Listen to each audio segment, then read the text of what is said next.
Bismillahirrahmanirrahim. Innal hamdalillah nahmaduhu wa nasta'inuhu wa nastaghfiruh wa na'udzu billahi min shururi anfusina wa min sayyiati a'malina. Man yahdihillahu fala mudilla lahu wa man yudlilhu fala hadiya lahu. Wa asyhadu an la ilaha illallah wahdahu la syarika lahu wa asyhadu anna Muhammadan 'abduhu wa rasuluh. Amma ba'd. Rabbi shrah li sadri wa yassir li amri wahlul 'uqdatam min lisani yafqahu qawli. Rabbi zidni ilma warzuqni fahma. Allahumma inna nas'aluka ilman nafi'a wa rizqan tayyiba wa amalan mutaqabbala. Assalamualaikum warahmatullahi wabarakatuh. Apa khabar jemaah semuanya di Masjid An-Naim pada malam ini? Mudah-mudahan semuanya dalam keadaan yang sihat sejahtera hendaknya dan dirahmati Allah Subhanahu Wa Taala sentiasa.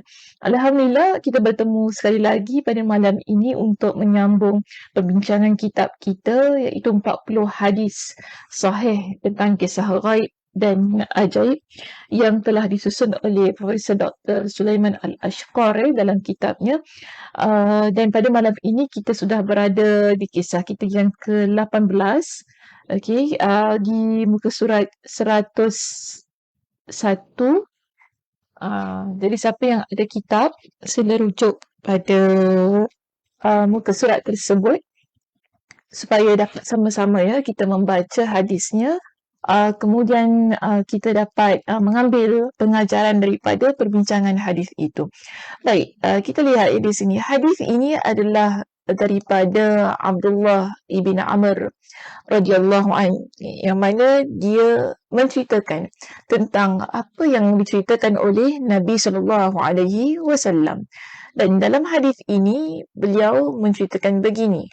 Dia kata, yakhrujud dajjal, Nabi sallallahu alaihi wasallam macam mana ni? Oh maaf saya terlupa nak letak ni. Sepatutnya daripada Abdullah ibn Amr radhiyallahu anhu berkata bahawa Nabi sallallahu alaihi wasallam bersabda. Saya terlupa untuk letakkan Nabi sallallahu alaihi wasallam bersabda di situ.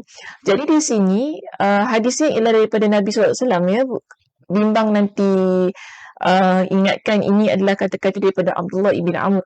Tapi bukan tapi ini adalah hadis daripada Nabi sallallahu alaihi wasallam yang diceritakan oleh Abdullah ibn Amr radhiyallahu anhu. Nabi sallallahu alaihi wasallam bersabda, Nabi kata apa? Yakhrujud dajjalu fi ummati fayamkufu arba'ina la adri arba'ina yawman aw arba'ina shahran aw arba'ina aman. فيبعث الله عيسى بن مريم كأنه عروة بن مسعود فيطلبه فيهلكه ثم يمكث الناس 7 سنين ليس بين اثنين عداوة ثم يرسل الله ريحا باردة من قبل الشأم فلا يبقى على وجه الأرض أحد في قلبه مثقال ذرة من خير أو إيمان إلا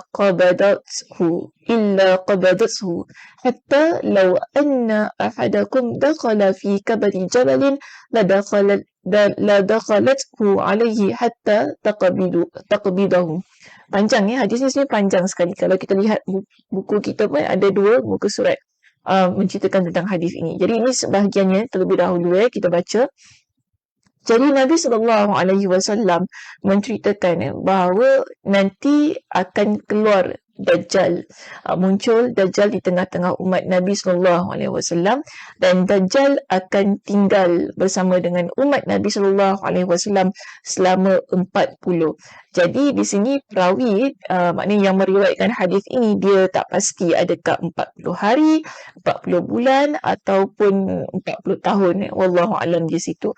Lalu dia kata setelah Nabi SAW bersabda, setelah 40 hari ataupun 40 bulan, 40 tahun itu tadi kan, Allah akan utuskan Isa ibn Maryam, iaitu Nabi Isa alaihi salam akan turun seolah-olah Nabi kata wajahnya seperti Urwah ibn Mas'ud. Jadi dia iaitu Nabi Isa akan mencari Dajjal dan membunuh Dajjal.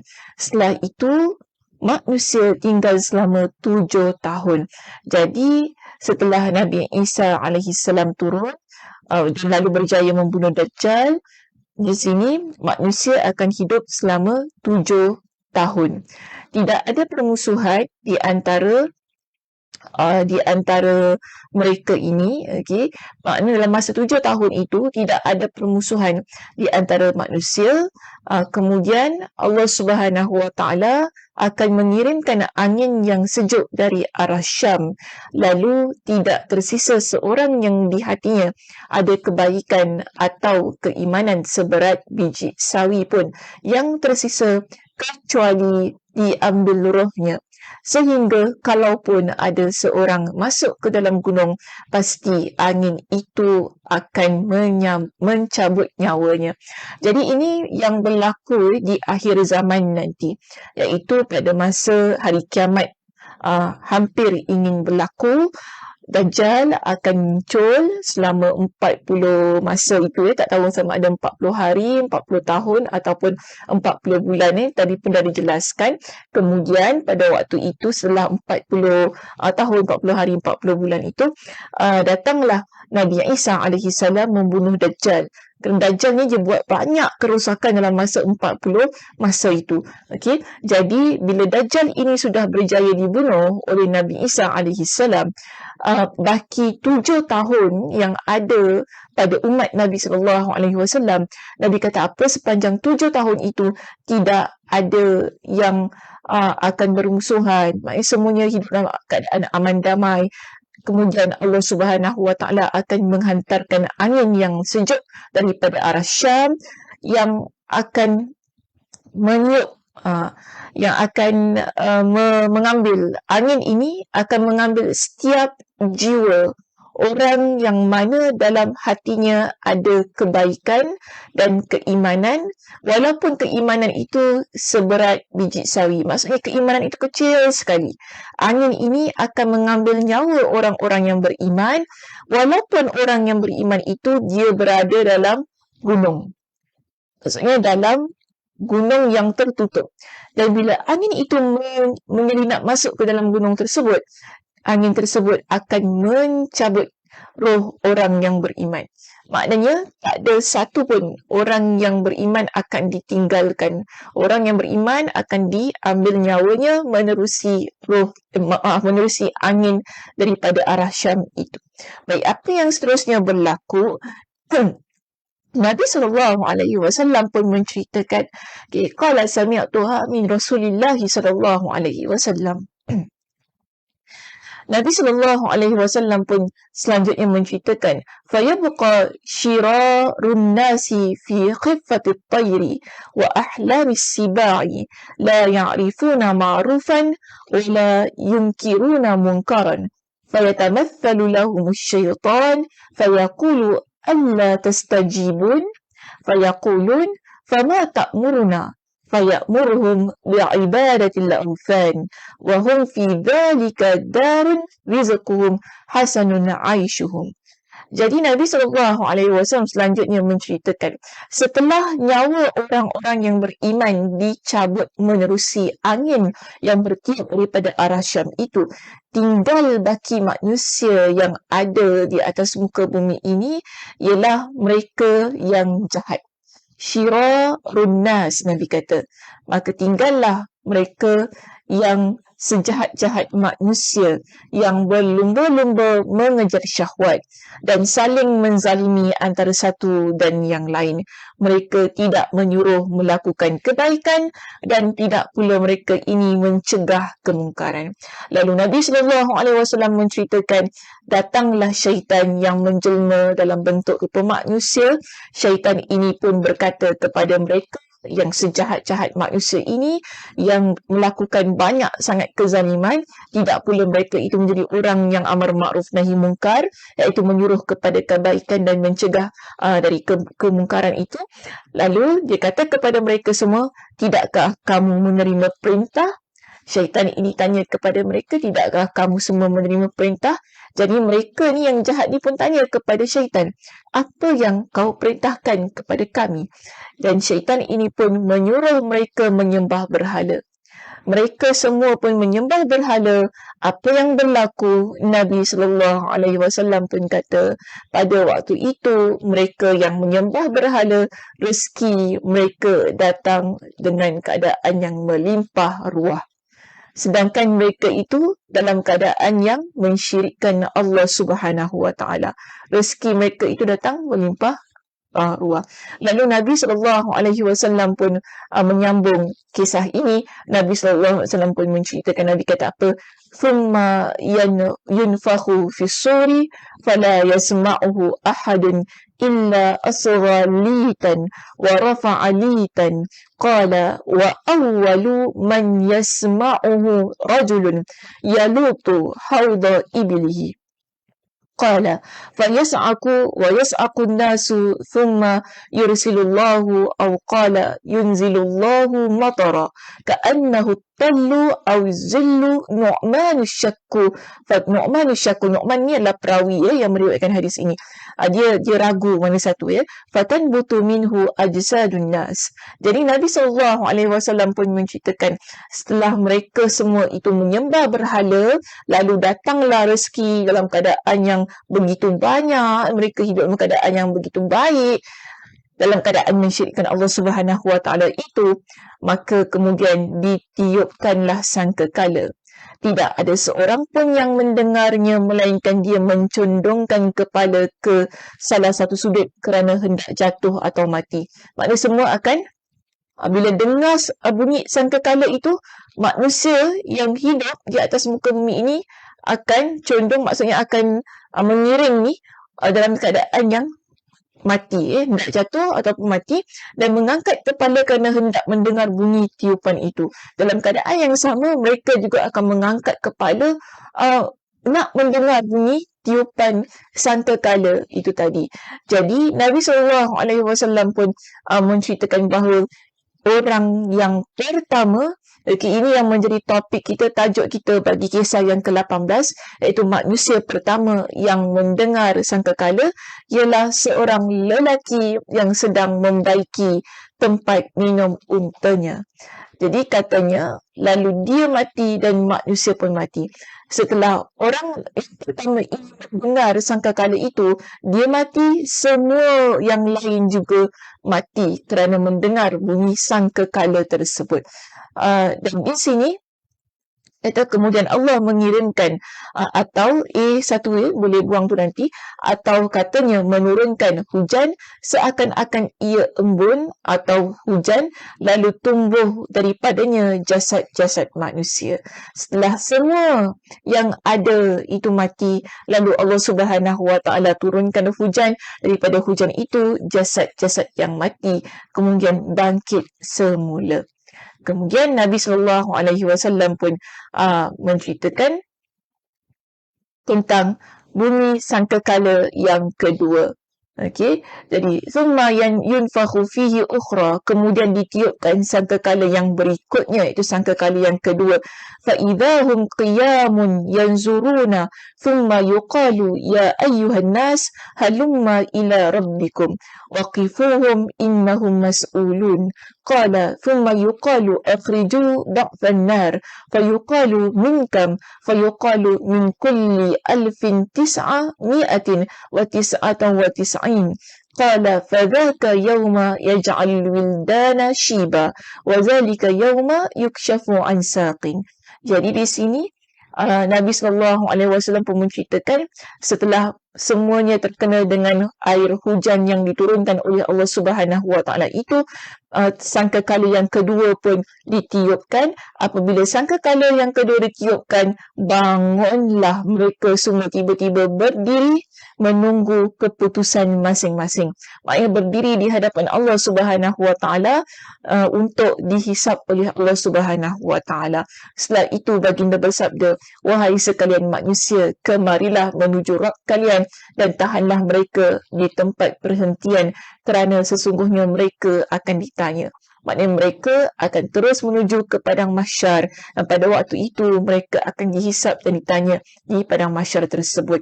Selanjutnya baginda bersabda lagi, keluarkanlah ahli neraka. Ditanya berapa ramai dikeluarkan, maka diseru maka diseru di situ, maaf terpada ada kesilapan di sutaipan saya, maka diseru 999 untuk setiap 1,000. Jadi maknanya ada ramai sangat, ada terlampau ramai. Jadi setiap 1,000 kumpulan 999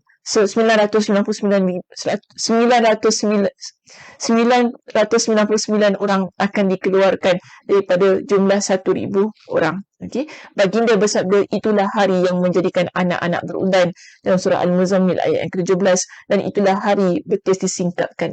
Maknanya ini adalah hari yang sangat menakutkan, yang kita tak pernah sangka ia akan berlaku, yang bukan tak pernah sangka, kita semua beriman bahawa hari kiamat akan berlaku, tetapi yang satu hari yang tidak tergambar dan tidak terbayang, walaupun sudah diceritakan, walaupun sudah dimaklumkan kepada kita tentang hari kiamat, tetapi bila kita berada pada hari kiamat itu, ia merupakan hari yang sangat dahsyat, sehingga dalam Al-Quran menyatakan bahawa menjadikan anak-anak boleh beruban. Di situ untuk menunjukkan kedahsyatan yang berlaku, peristiwa-peristiwa yang berlaku, kedahsyatannya pada hari kiamat itu. Baik jemaah, kita lihat pengajaran yang boleh kita ambil daripada hadis yang agak panjang ini. Okey, ada beberapa pengajaran yang boleh kita petik daripada hadis itu. Jika kita melihat pada muka surat 104, kita ada 6 pengajaran yang diberikan kepada kita. Yang pertama disebutkan bahawa penetapan keluarnya Dajjal dan turunnya Nabi Isa alaihissalam serta pembunuhan yang dilakukannya terhadap Dajjal dan pengikut-pengikutnya. Jadi ini adalah sesuatu yang pasti bahawa nanti pada satu hari akan keluarlah Dajjal di atas muka bumi ini, dan Dajjal ini akan membunuh orang-orang yang beriman dan menghidupkan orang yang kafir, yang beriman kepada dia, kemudian akhirnya dalam masa 40 hari. Tapi tadi dia sebutkan 40 hari, sama ada 40 hari, 40 bulan ataupun 40 tahun. Wallahu a'lam, di situ perawinya agak ragu dalam keadaan yang mana satu. Kemudian turunlah Nabi Isa alaihissalam untuk membunuh Dajjal dan pengikut-pengikutnya, yang akhirnya ada pada waktu itu dalam masa 7 tahun tadi telah kita baca hadisnya. Nabi kata dalam masa 7 tahun berikutnya akan ada banyak kebaikan, muncullah kehidupan yang baik, sebagaimana pengajaran kita yang kedua di situ, kehidupan yang baik setelah Dajjal itu mati, iaitu yang wujud pada waktu tersebut adalah orang-orang yang beriman kepada Allah. Mereka ini tidak bermusuhan, bahkan mereka akan hidup dalam keadaan yang aman, damai. Lalu Allah Subhanahu Wa Taala pada pengajaran kita yang ketiga, Allah Subhanahu Wa Taala mengirimkan angin yang sejuk daripada arah Syam itu tadi untuk mengambil setiap roh orang yang beriman. Jadi tidak akan tersisa orang yang beriman pada waktu itu. Sesiapa saja yang beriman kepada Allah, Allah Subhanahu Wa Taala akan ambil rohnya daripada setiap jasad orang yang beriman ini menerusi angin yang diutuskan tersebut. Baik, pengajaran kita yang keempat pada malam ini ialah akan banyak terjadi keburukan dan kerosakan ketika hampir kiamat. Maaf banyak sangat taipan di situ. Saya ialah masa buat ni pun agak kelam kabut sedikit. Banyak terjadi keburukan dan kerosakan ketika hampir kiamat. Okey, jadi dalam masa setelah 7 tahun nyawa hiduplah banyak kebaikan dalam keadaan yang aman damai. Kemudian diambil roh orang-orang yang beriman yang tinggal pada waktu itu. Nabi SAW kata ialah orang-orang yang sejahat-jahat manusia, orang yang jahat. Kemudian mereka ini saling menzalimi, mereka adalah orang yang menimbulkan kerosakan, mereka adalah orang yang tidak mencegah kemungkaran. Inilah yang kita pelajari bahawa nanti akan datang pada waktu hari kiamat di mana banyak sangat terjadi keburukan dan kerosakan di atas muka bumi. Lalu ditiupkanlah sangkakala, pengajaran kita yang kelima di situ, ditiupkan sangkakala dan berlakulah kematian untuk seluruh manusia, benda yang bernyawa di atas muka bumi ini.